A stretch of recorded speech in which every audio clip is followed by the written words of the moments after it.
हाँ तो बच्चों हमने हेनरी का लॉ देखा, बराबर। हेनरी लॉ, अब हम हेनरी लॉ के अकॉर्डिंग कुछ एग्जाम्पल देखते हैं, लेकिन उससे पहले हेनरी का जो लॉ है उसका यूसेज क्या है, यूज क्या है, बराबर। तो यहाँ पे दिखा है, देखो लिखा है सबसे पहले कोल्ड ड्रिंक्स। बच्चों आपने सबने कोल्ड ड्रिंक्स तो पी ही है, बराबर। उसके अंदर CO2 यानी कि कार्बन डाइऑक्साइड की मात्रा जो बढ़ानी है, तो हम क्या करते हैं, पानी के अंदर CO2 डिजोल्व करना है ज़्यादा, तो हम क्या करेंगे बच्चों, उसके ऊपर प्रेशर लगाएंगे। आपने देखा भी होगा, बराबर। रोड पे आप जो पीते हो, वो जो रिक्शा में जो आता है, बराबर, वो सोडा वाटर लेके उसमें क्या करता है, पानी भरता है और उसको मशीन में डालता है, तो प्रेशर करता है, और प्रेशर से CO2 का जो डिजोल्यूशन है वो क्या होता है, ज़्यादा होता है, डिजोल्व ज़्यादा होता है। ओके, हेनरी लॉ का क्या हो गया, यूज हो गया। दूसरा बच्चों स्कूबा ड्राइवर। स्कूबा ड्राइवर क्या है, तो बच्चों स्कूबा ड्राइवर आपने देखा होगा कि जो सी के अंदर है, बराबर, वो अंदर जाते हैं कुछ इन्वेस्टिगेशन करने के लिए, बराबर। तो उसमें आपको मालूम होगा बच्चों कि अंदर जाने से जो पानी का प्रेशर है वो स्कूबा डाइवर के ऊपर क्या होगा, बढ़ेगा, और वो गैस के सिलेंडर साथ में भी ले जाते हैं, बराबर। तो बच्चों उस गैस का सिलेंडर के ऊपर भी प्रेशर बढ़ेगा, पानी के अंदर जाता है, अगर इंसान के ऊपर बढ़ता है तो उसके ऊपर भी बढ़ेगा ना। तो बच्चों अगर यदि वहाँ पे प्रेशर बढ़ता है तो वो प्रेशर के अकॉर्डिंग जो हमारे ब्लड में ऑक्सीजन की सोल्युबिलिटी है वो भी बढ़ेगी, बराबर। जितना चाहिए हमको उससे ज्यादा मिलेगा सोल्यूबल, क्योंकि गैस तो हमने क्या, गैस टैंक तो पहन के रखा होगा ना, उसके अंदर आप प्रेशर बढ़ाते हो तो सोल्यूबिलिटी क्या होगी, ज्यादा होगी, बराबर। जो ब्लड में जितनी जरूरत है उससे ज्यादा क्या होगा, डिजोल्व होगा, तब तो कोई प्रॉब्लम नहीं आएगा। लेकिन बच्चों स्कूबा डाइवर जब क्या आएगा, बाहर आएगा, ओके, तब क्या होगा, प्रेशर कम होगा। तो क्या होता है, अराउंड प्रेशर कम होता है, लेकिन अंदर प्रेशर क्या होता है, ज्यादा होता है।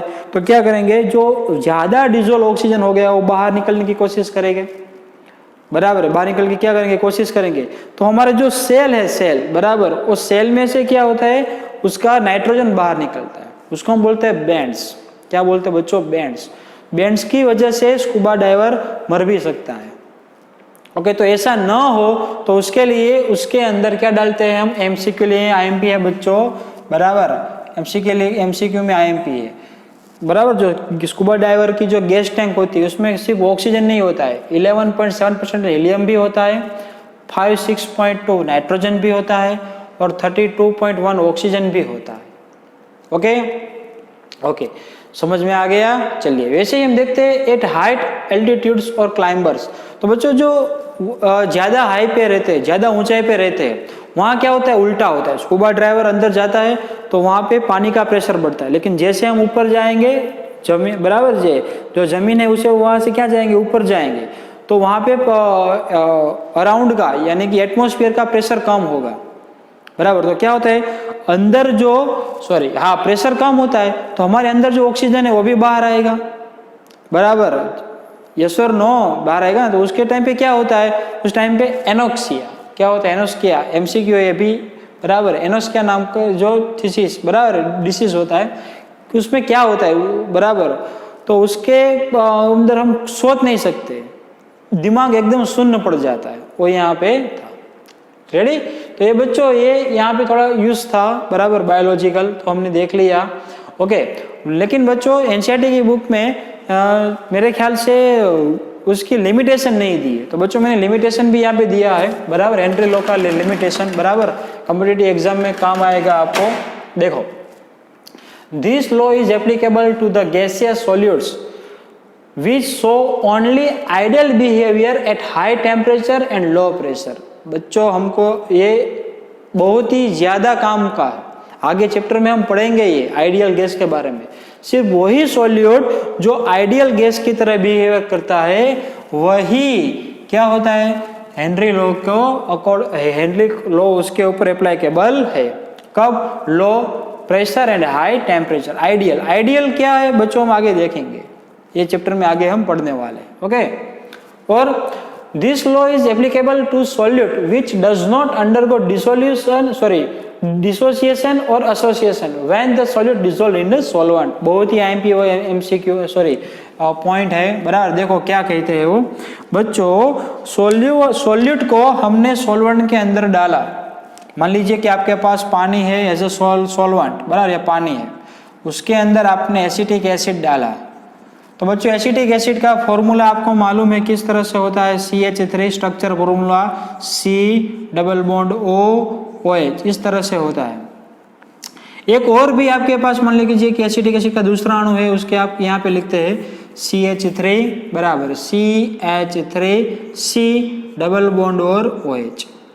मान लीजिए कि मैंने यहाँ पे सॉल्यूट के 100 पार्टिकल्स अंदर डाले हैं, लेकिन बच्चों ये आपस में जुड़ जाएंगे, उसको बोलते हैं एसोसिएशन। कैसे बच्चों, आपको मालूम है यहाँ पर हाइड्रोजन बॉन्डिंग होगी।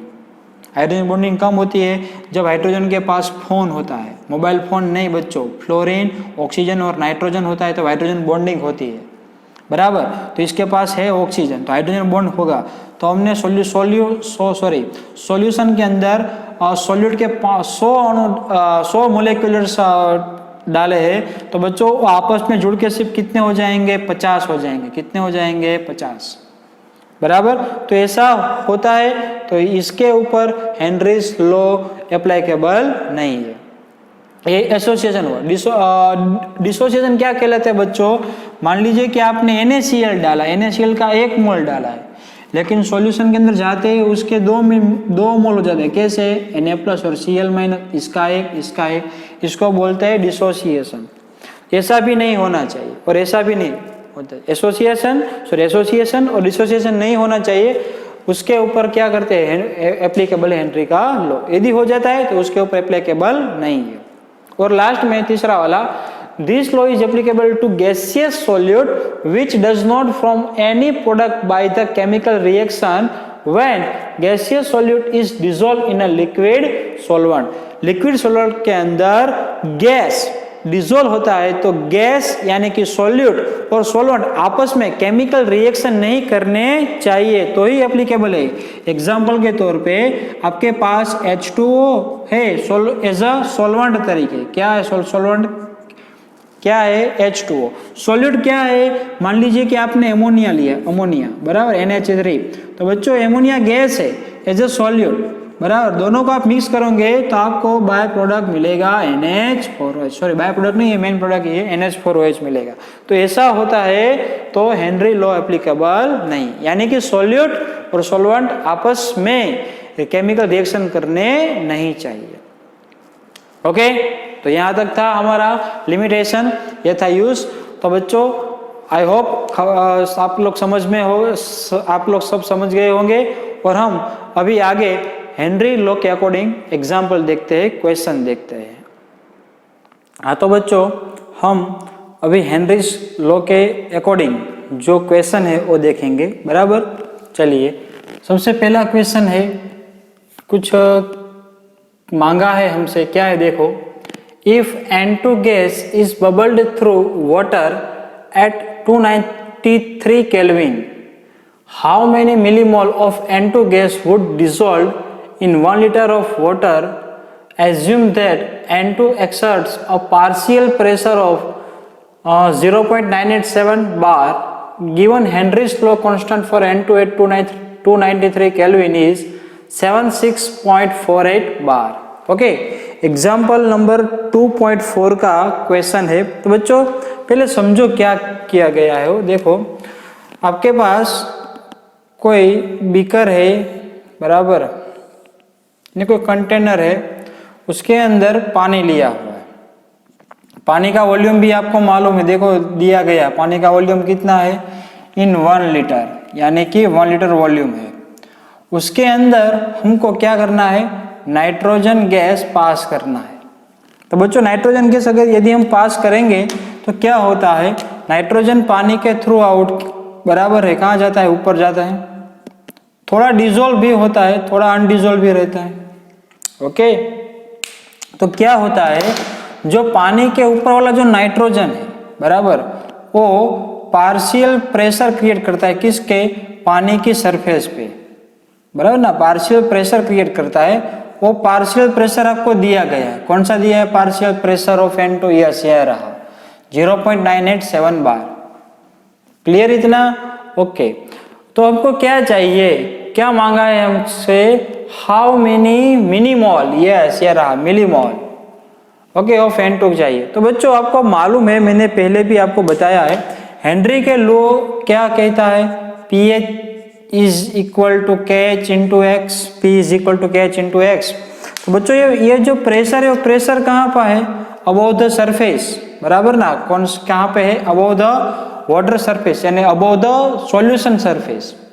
और x कहाँ है? In the solution, in the solution, यानी कि पानी के अंदर नाइट्रोजन के कितने मोल डिजोल्व हुए, सॉरी मोल फ्रैक्शन, कितने मोल फ्रैक्शन डिजोल्व हुए वो है x, सॉरी p क्या है? अबव द सॉल्यूशन नाइट्रोजन जो प्रेशर क्रिएट करता है वो प्रेशर लेना है, बराबर।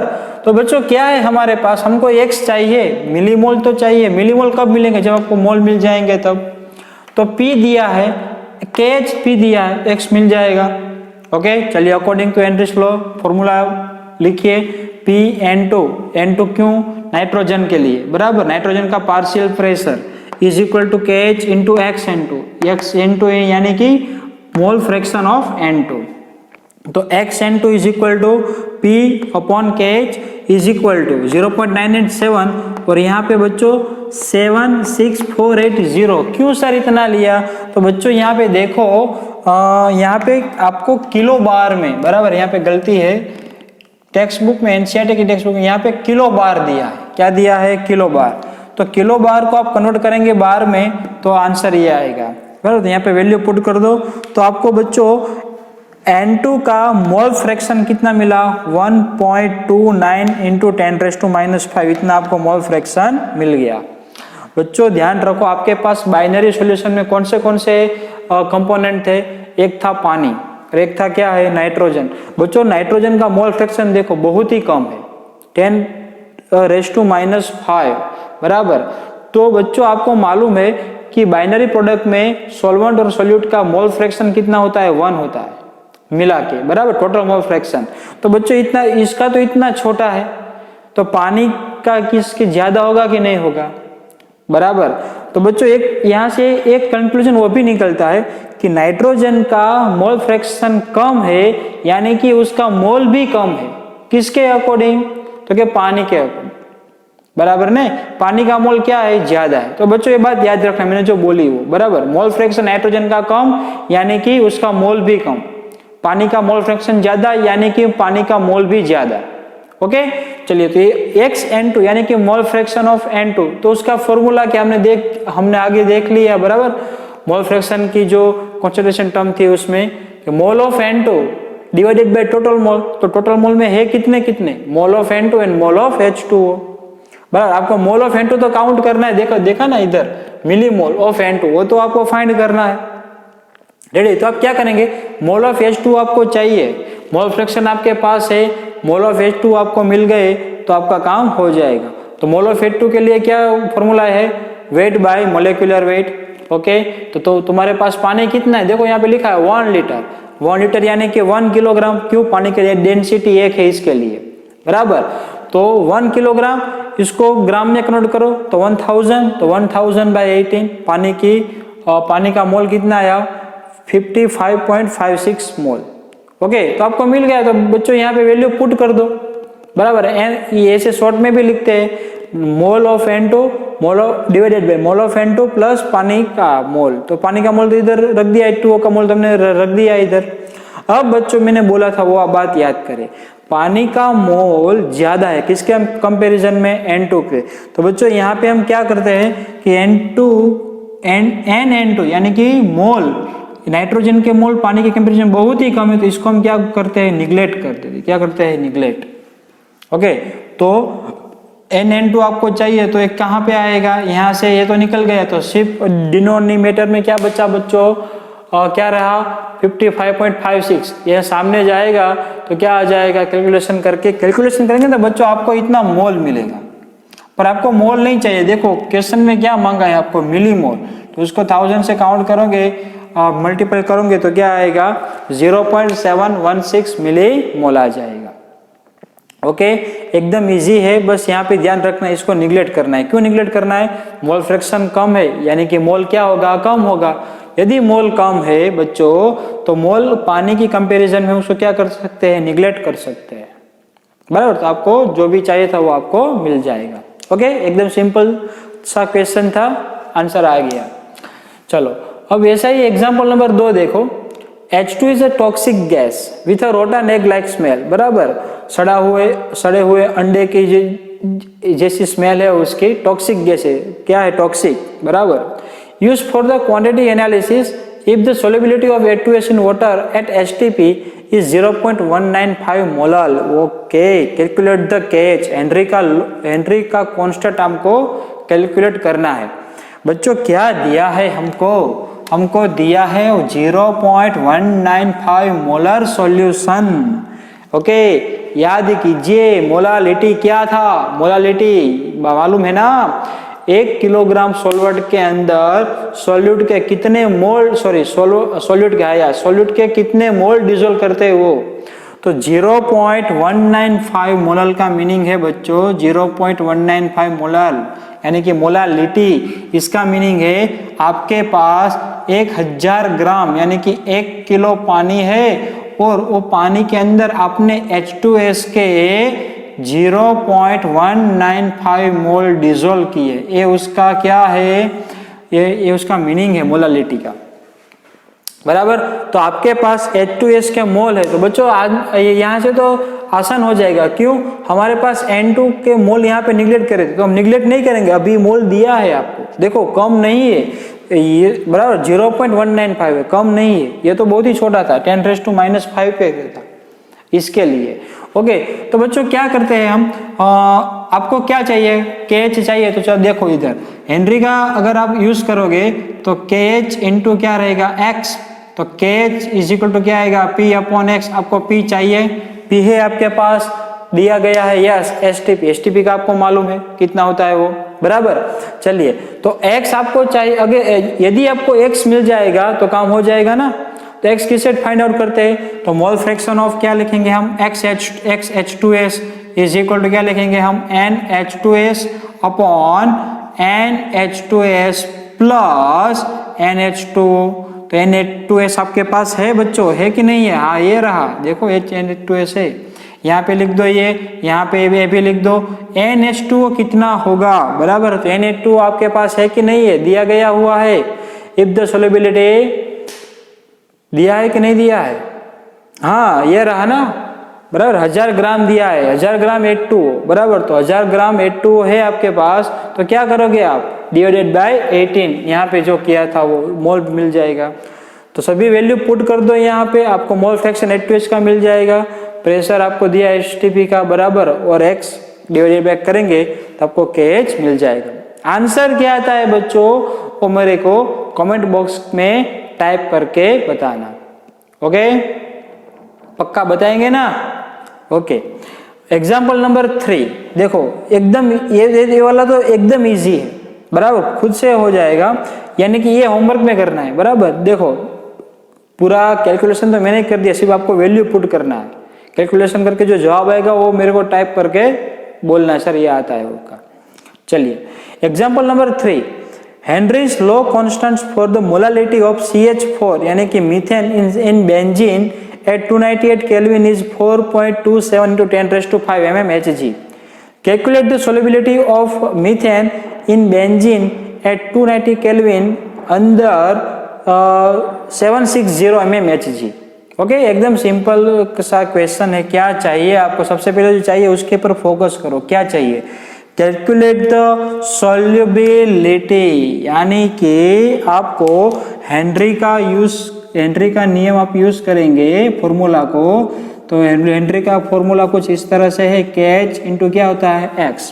बच्चों आपको सॉल्युबिलिटी चाहिए, तो हमने बात कर दी, मोल अंश को हम किसके अकॉर्डिंग ले रहे हैं, सॉल्युबिलिटी के, बराबर ना, हेनरीज लॉ में हमने पढ़ा था। सोलिबिलिटी को मोल फ्रैक्शन से डिफाइन करते हैं। ओके, तो बच्चों यहाँ पे मोल फ्रैक्शन डिफाइन हो गया, तो आपको ये सोलिबिलिटी चाहिए, तो आप क्या करोगे कि x is equal to P upon KH, partial pressure divided by Henry's constant. तो पार्शियल प्रेशर आपके पास है, दिया है आपको कि नहीं दिया है? दिया है ना, देखो ये रहा मीथेन इन C6H6 एक अंडर दिया गया है ना, देखो यहाँ पे 760 mmHg, कौन से यूनिट में है? mm, बराबर। और आपको यानी कि ये मिल गया, KH आपके पास है, हेनरीज लॉ कांस्टेंट ये रहा, देखो आपको दिया है, देखो कितना है 4.2 × 10⁵ बच्चों दोनों सेम यूनिट में है, बस कुछ नहीं करना है, P 760 KH 4.7 × 10⁵, बस डिवाइडेड कर दो, आपका आंसर आ जाएगा, बराबर है। वही चाहिए, सोलिबिलिटी तो चाहिए, सोलिबिलिटी यानी कि मोल फ्रैक्शन, मोल फ्रैक्शन गिन दो आप कितने होते हो, क्लियर इतना? ओके, इसका आंसर भी चैट बॉक्स में टाइप करके मेरे को बताना, सर इतना इसका आंसर ये आएगा, बराबर। ये इन टेक्स्ट क्वेश्चन 2.6 का था, एक्सरसाइज 35 का था। ओके, चलिए एक और क्वेश्चन है हमारे पास, क्वेश्चन नंबर 4, बराबर। देखो क्या है, KH for CO2 in water is 1.67 × 10⁸ Pascal at 298 Kelvin. Calculate the quantity of CO2 in 500 ml of soda water when packed under 2.5 atm CO2 pressure at 298 Kelvin temperature. Okay, चलिए बच्चों क्या है, हमके क्या क्वेश्चन में मांगा है, वो इस टाइप का एक क्वेश्चन है। देखो आपके पास एक कंटेनर, सॉरी सोडा बोतल है, मान एज्यूम कर लीजिए, बराबर। उसमें आपके पास क्या है? पानी, लेकिन पानी का जो वॉल्यूम है वो है आपके पास 500 ml। उसके अंदर आपने CO2 क्या किया है? डिसॉल्व किया है। क्या किया है? CO2। तो बच्चों CO2 यदि आपने डिसॉल्व किया है तो CO2 दो तरह से होगा, एक तो इनसोल्यूबल जो अबव द सरफेस रहेगा सॉल्यूशन के, और एक तो क्या होता है? इन द सॉल्यूशन रहेगा।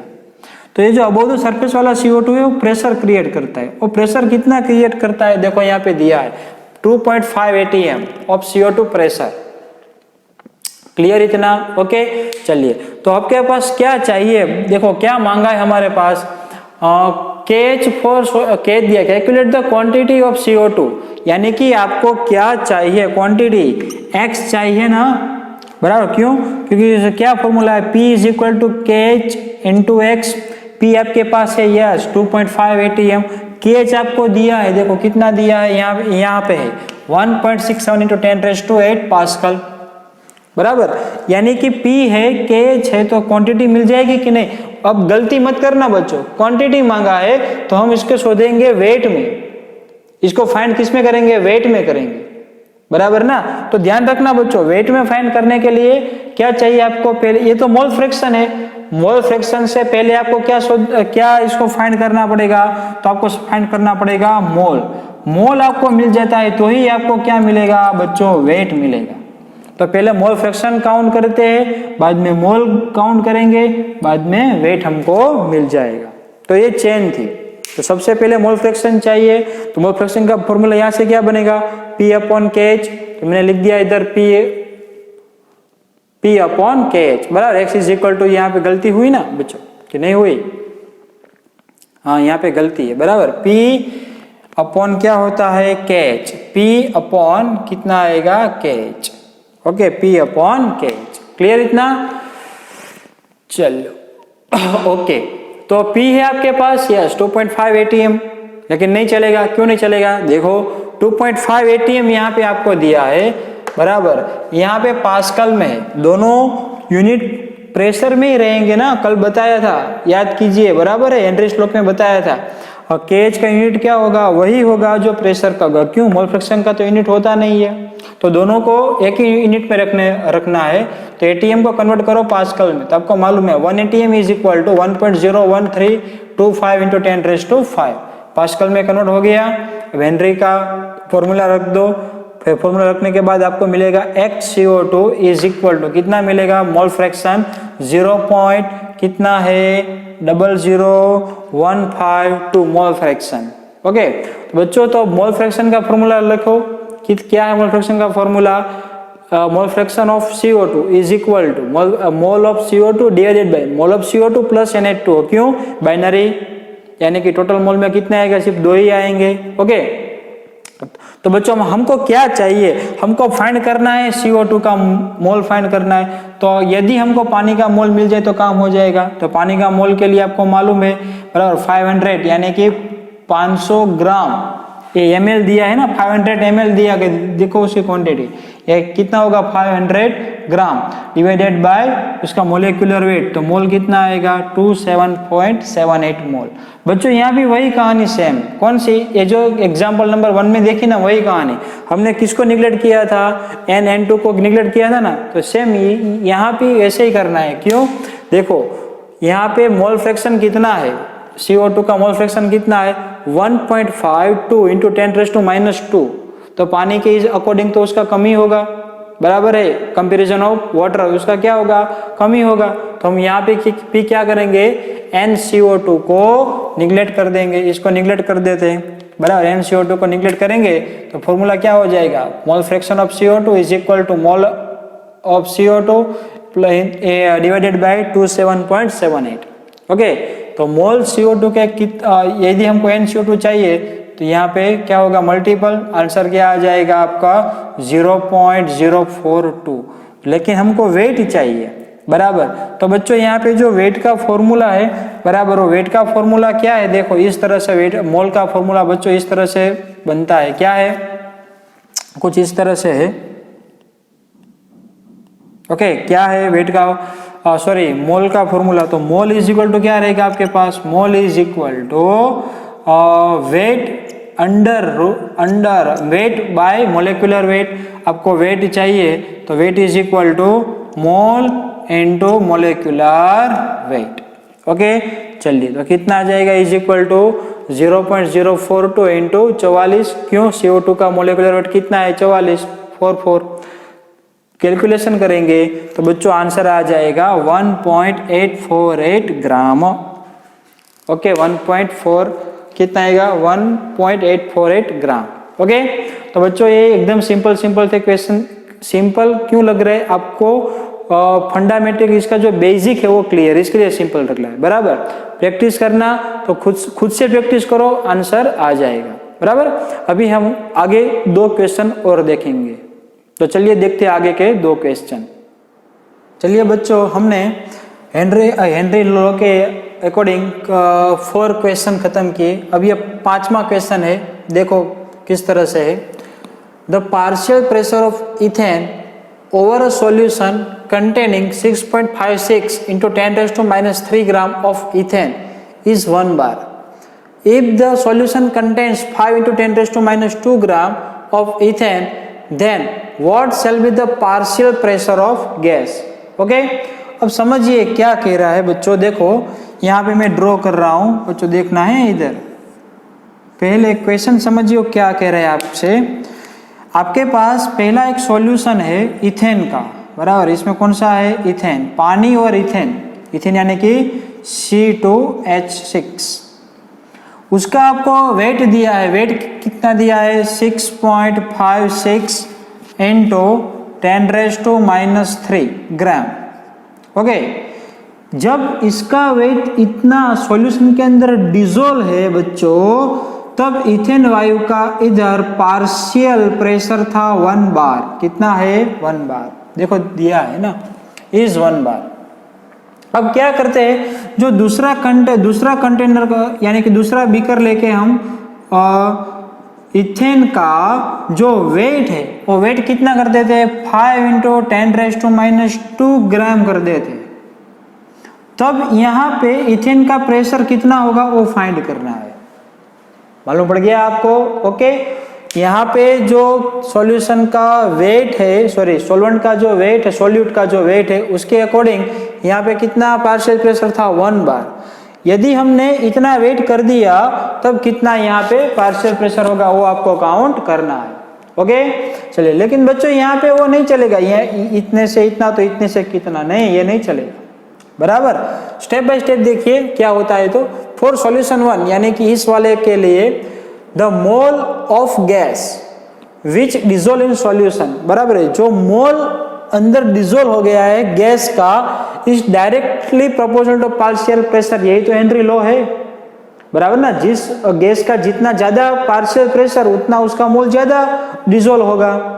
ओके, तो बच्चों मोल क्या होता है, चलिए बताइए, मोल इज इक्वल टू क्या होता है, mole is equal to weight by molecular weight. इस फॉर्मूला में मोलेकुलर वेट तो क्या है, फिक्स है ना, तो बच्चों मोल कब ज्यादा आएगा, बच्चों जब वेट भी ज्यादा होगा तो mole is directly proportional to weight, यहां से हमको दिखता है, बराबर। तो आप ये कह सकते हो कि अगर मोल डायरेक्टली प्रोपोर्शनल है तो वो गैस का वेट भी डायरेक्टली प्रोपोर्शनल होगा, किससे, पार्शियल प्रेशर से, बराबर। यहाँ पे देखो मोल डायरेक्टली प्रोपोर्शनल है ना वेट से, तो यहाँ पे वेट भी डायरेक्टली प्रोपोर्शनल ही होगा, क्योंकि मोल प्रोपोर्शनल है तो ये भी वेट भी प्रोपोर्शनल ही होगा डायरेक्ट। क्लियर, चलिए ओके, तो वेट प्रोपोर्शनल P यानी कि पार्शियल प्रेशर, तो W इज इक्वल टू क्या आएगा, KH into P, Henry's constant मुकेंगे हम यहाँ पे, पुट करेंगे उसके बराबर। चलो तो क्या आएगा, इधर KH फाइंड करना है, KH नहीं है कहीं भी क्वेश्चन में दिया ही नहीं, KH नहीं है, बराबर। तो KH बराबर क्या आएगा, W बाई P, तो W is equal to 6.56 × 10⁻³ divided by 1, क्यों, पार्शियल प्रेशर कितना है, 1 बार, तो बच्चों KH की वैल्यू कितनी आएगी, 6.56 × 10⁻³ बार। क्लियर, चलिए अब तो हम किंग है, क्यों किंग है, KH है हमारे पास, वेट है हमारे पास, पार्शियल प्रेशर चाहिए, तो यही फॉर्मूला यूज करो, यहाँ W proportional to P, W is equal to KH into P, partial pressure P चाहिए हमको, तो क्या करेंगे हम, P is equal to W by KH। Okay, तो W दिया गया है, कितना दिया है दूसरा सॉल्यूशन के अंदर, 5 × 10⁻² ग्राम, KH कितना है, इतना, कैलकुलेशन कर दो, आंसर आ जाएगा 7.621 बार। क्लियर इतना, ओके, चलिए एकदम इजी था, तो थोड़ा दिमाग लगाने वाला था बच्चों। ये एक्सरसाइज 13, बराबर, एक्सरसाइज 13 का क्वेश्चन था, अब ये शायद 13 ही है, ओके शायद 13 है, लेकिन ये 39 वाला था, बराबर, एक किसका है, 39 वाला होगा, बराबर। ओके, चलिए देखते हैं हम, the air is a mixture number of gaseous, the major components are O2 and N2 with approximate proportion of 20% is to 79 by volume at a 298 Kelvin.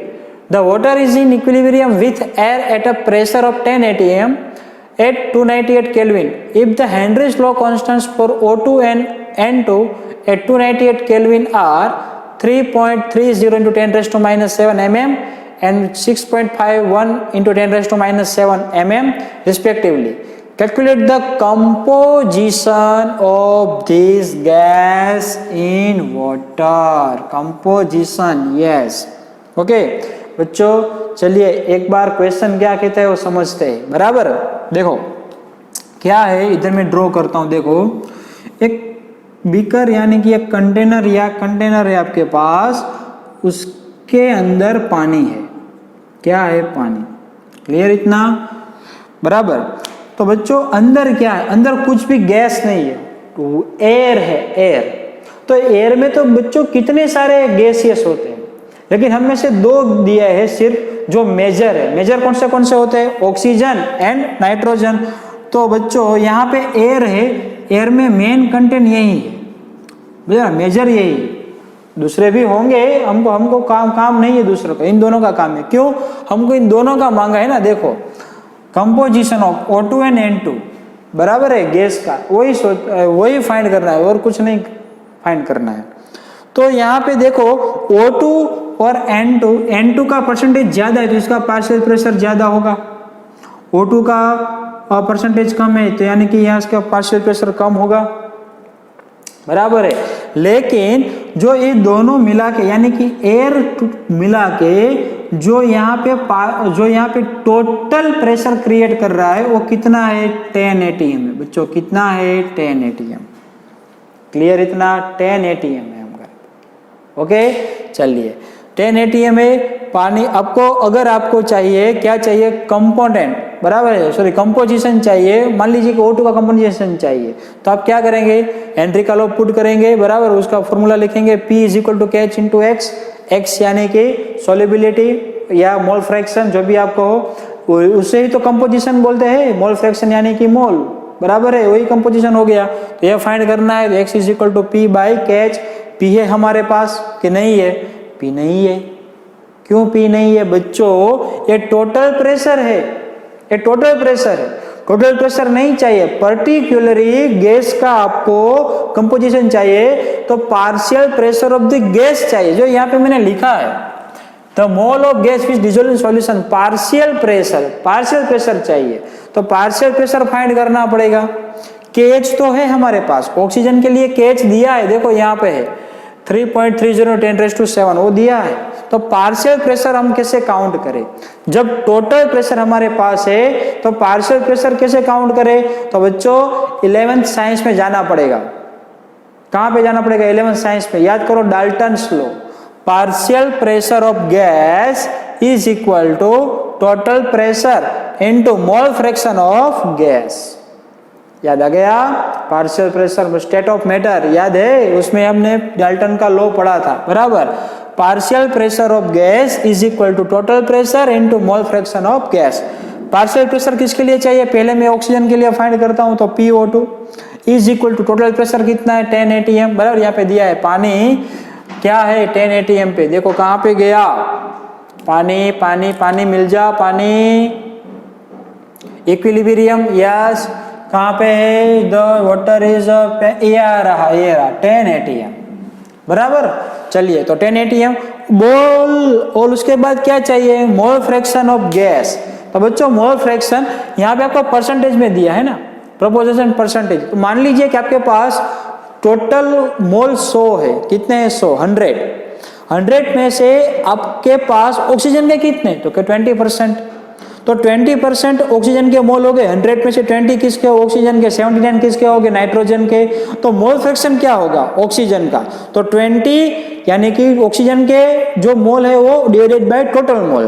तो ऑक्सीजन के मोल कितने हैं 20, और एयर में कितने मोल होते हैं 100, परसेंटेज तो 100 से ही निकलता है, तो 20 बाय कितने करेंगे हम 100, कैलकुलेशन करेंगे तो 2 atm आएगा। लेकिन नहीं चलेगा, क्यों नहीं चलेगा बच्चों, जो हेनरी का जो कांस्टेंट की जो वैल्यू है हमको mm में दी गई, तो 2 atm is equal to 2 × 760 mm। तो काम हो गया अपना, जो भी यहाँ पे जो भी कीमत आएगी, जो भी वैल्यू आएगी, वो वैल्यू हम इसमें क्या करेंगे, फॉर्मूला में अप्लाई करेंगे। तो बच्चों हमारा आंसर क्या आएगा 4.6 × 10⁻⁵। ओके, खत्म नहीं हुआ है बच्चों, क्वेश्चन खत्म नहीं हुआ है, क्यों, ऑक्सीजन भी बाकी, सॉरी ऑक्सीजन का तो काउंट किया, नाइट्रोजन बाकी है। तो नाइट्रोजन का हम कैसे करेंगे, ऑब्वियसली कैलकुलेशन करके करेंगे, लेकिन वो कैलकुलेशन आपको करनी है इस तरह से ही। इस मैंने यहाँ पे वे जो ऑक्सीजन के लिए किया वो सेम नाइट्रोजन के लिए करना है। सिर्फ कहाँ पे डिफरेंस आएगा, इधर डिफरेंस आएगा, 20 नहीं आएगा, 79/100 आएगा। जो भी आंसर आता है उसको 760 मल्टीपल करो और इसकी वैल्यू यहाँ पे पुट कर दो। ओके, जो भी आंसर आता है चैट बॉक्स में मेरे को बताना। क्लियर इतना? ओके, तो बच्चों हमने यहाँ हेनरी लॉ खत्म कर दिया, ऑल ओवर खत्म कर दिया, बराबर। क्या क्या पढ़ा हमने, पहले हेनरी लॉ पढ़ा, उसकी यूसेस पढ़े और उसकी लिमिटेशन भी पढ़ी, और उसके अकॉर्डिंग हमने क्या किए, हेनरी लॉ के अकॉर्डिंग हमने एग्जाम्पल भी किए। एनसीईआरटी में इसके अलावा कोई भी एग्जाम्पल आपको नहीं मिलेंगे बच्चों। आगे का जो आगे का जो टॉपिक है हमारा वो है वेपर प्रेशर। वेपर प्रेशर में हम क्या पढ़ेंगे, राउल्ट्स लॉ। जितने इंपॉर्टेंस हेनरीज लॉ की है उससे ज्यादा राउल्ट्स लॉ की भी है। ओके, तो बच्चों लेक्चर मिस ना हो और ध्यान रखना।